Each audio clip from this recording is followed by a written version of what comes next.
What is up, members of my collector corps? It is I, Super Mario Zilla, or you could call me Vinny, and today we will be taking a look at the S.H.Figuarts Porunga and Dende Luminous Dragon Ball set.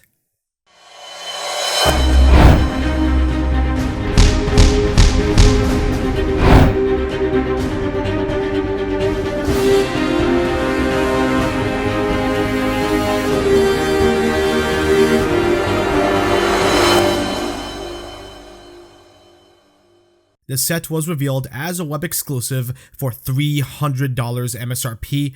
Thankfully, not a web exclusive in North America. Bandai Namco Collectibles brought this one over as a general release, so thank goodness for that.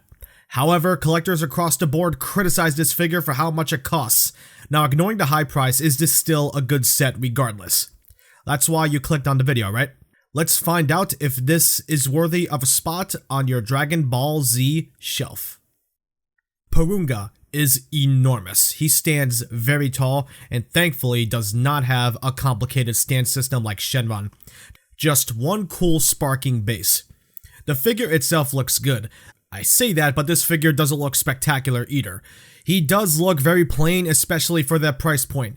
Shading, I think, was the right way to go, especially for the muscles on the front of him. The sculpt looks absolutely incredible though. Can't deny that. Like, yeah, this is Porunga. It looks like Porunga. The paint is vibrant where there is paint, like the green looks very nice, and the red is okay, if not a little bit sloppy in some areas. And the black is a very nice satin black. Makes him pop for sure, but nothing else beyond that. And the tail curve looks nice, the way it looks wavy, and I'm not faulting the back of the elbows because I don't know how Bandai could have made that look better. Muscle definition is huge. Porunga is built. And I love the color of the energy base. The sculpt of it is also really cool. Porunga looks fine, nothing is seriously wrong with him, but he could have looked better for his price. Now on to Dende, and he looks adorable. Paint is clean, the facial details are spot on, he looks pretty rad. The clothes have nice wrinkling details on him, it looks pretty cool. Articulation is nothing special, just a ball-jointed head and neck and ball-jointed shoulders and ball-jointed hands. I do wish they added articulation in the elbows though, just seems kinda odd that that was not included. Porunga is large and in charge, and showcasing his articulation is going to be a bit tough because stuff may pop out of frame, my arm or hands may get in the way, so please bear with me, I'm only one person. Head is on a ball joint, so he can sort of look to the sides, although it's not much. He can look a pretty good amount down and can look a pretty decent amount up. His jaw is on a hinge, so he can open and close.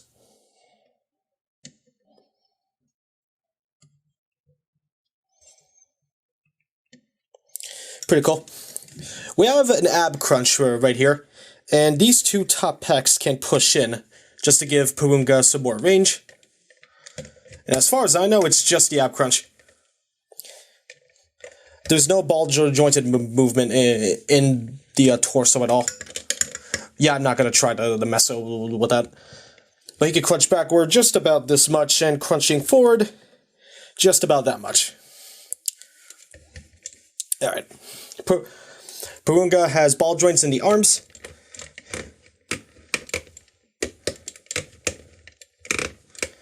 And does have a hinge in said arms. They have butterfly joint movement and everything, and those hinges do not go up very far.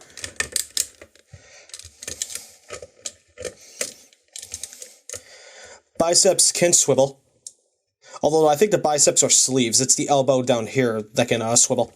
Although there's not much of movement in the biceps, and forcing it to move could ruin the sculpt, so I don't advise doing that.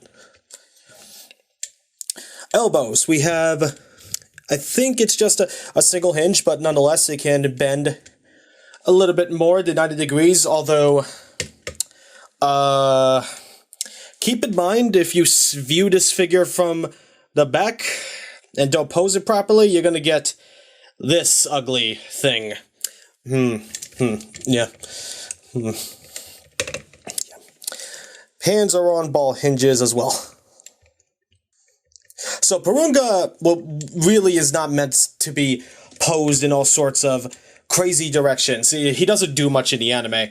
Shenron was a different story altogether. That figure was just badly put together and not engineered well at all.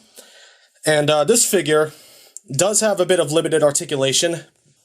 It's more so a display piece more than anything.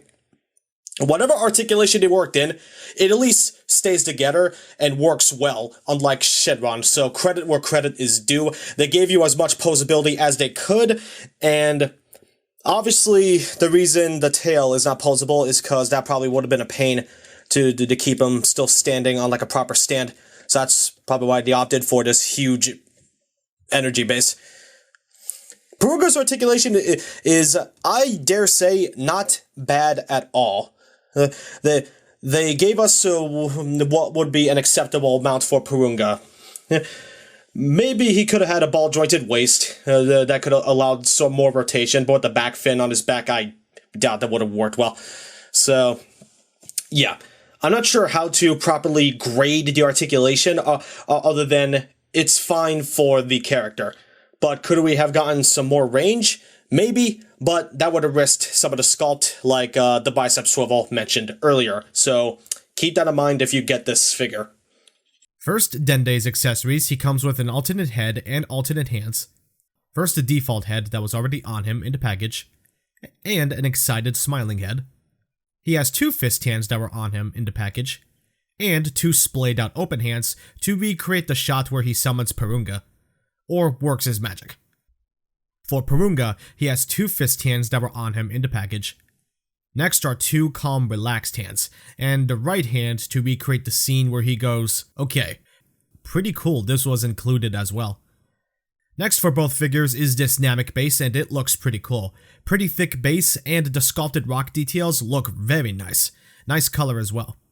And has a sound box. Yes, this thing actually has sound, and lights up the Dragon Balls. Yes, this set has its own set of Namekian Dragon Balls.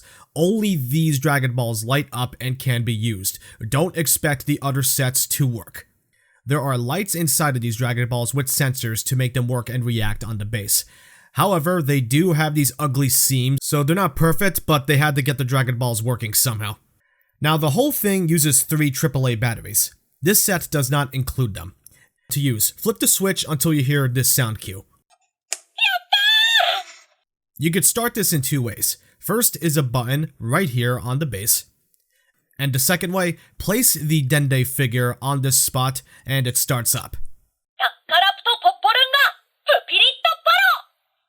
Now I can't accurately show you how bright or how dim the lights are. In person, it looks beautiful, but the way my camera settings are, even after fiddling with the settings between clips, just doesn't do it justice. So just know it'll look different in person than here.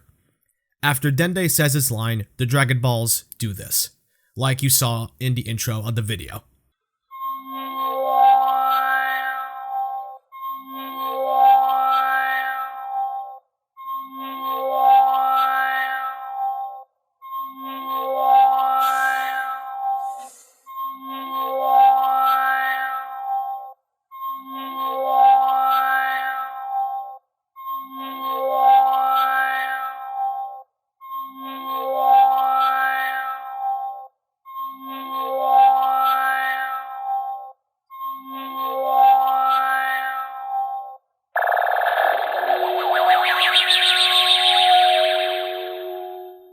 These are the sounds to replicate Porunga being summoned. Keep pressing the button 3 times until your 3 wishes has been granted. It's not the same dialogue every cycle either. Dende Porunga's voice clips change every cycle. Here are some examples of what they can say.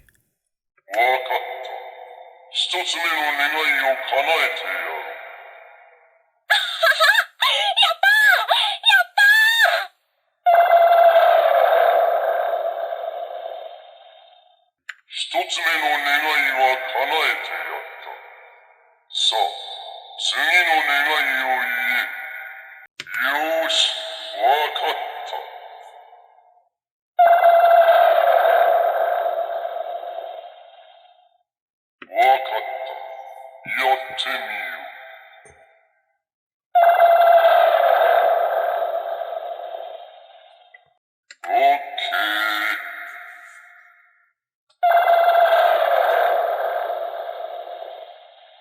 Salabada.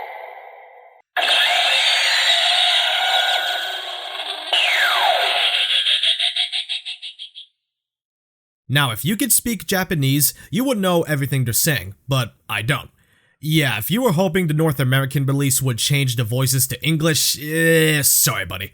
Still pretty cool to include, and honestly, I do get a kick out of the gimmick. Your enjoyment may not be the same as mine though. Here's a size comparison of other figures you may or may not own. Porunga is gigantic as stated earlier in the review. He's a lot bigger and thicker than Shenron, so definitely get some space cleared up if you plan to get this figure. He commands a lot of attention and shelf space. He's not at scale, and that's fine. If he was in scale, he would be the size of maybe 6 feet, and no one would want that for obvious reasons. Dende's size is great with other figures though, even his best buddy Gohan. Oh boy, this is a tough one. Does the gimmick of accessories and the size of Porunga warrant the $300 price tag? I don't know. That's up to you. Most people say no, and I do not blame them for saying that. Me personally, I'm mixed. I love this figure to death, but objectively, I think $50 cheaper could have made a difference, and Porunga doesn't look like a $300 figure. It's the same problem as the original release Shenron had. The paintwork could have had extra effort put into it to make a world of a difference. But on eBay, some folks are selling Porunga for like $230 to get rid of him. So before buying full price, maybe try your luck there before he inevitably hits the aftermarket in due time. Now, don't misunderstand me. I'm not saying the figure is bad at all. In fact, I think he is a fantastic display piece and maybe centerpiece for your Dragon Ball collection, just like Shenron. He's an amazing representation of Porunga. He's perfect for the collection, and his gimmick is a nice bonus, but was definitely responsible for upping the cost, so if you enjoy the gimmick or not, that's up to you. Just be aware of the MSRP, try and wait for a sale, lower your expectations, and you'll love him. Porunga gets a 7.5 out of 10.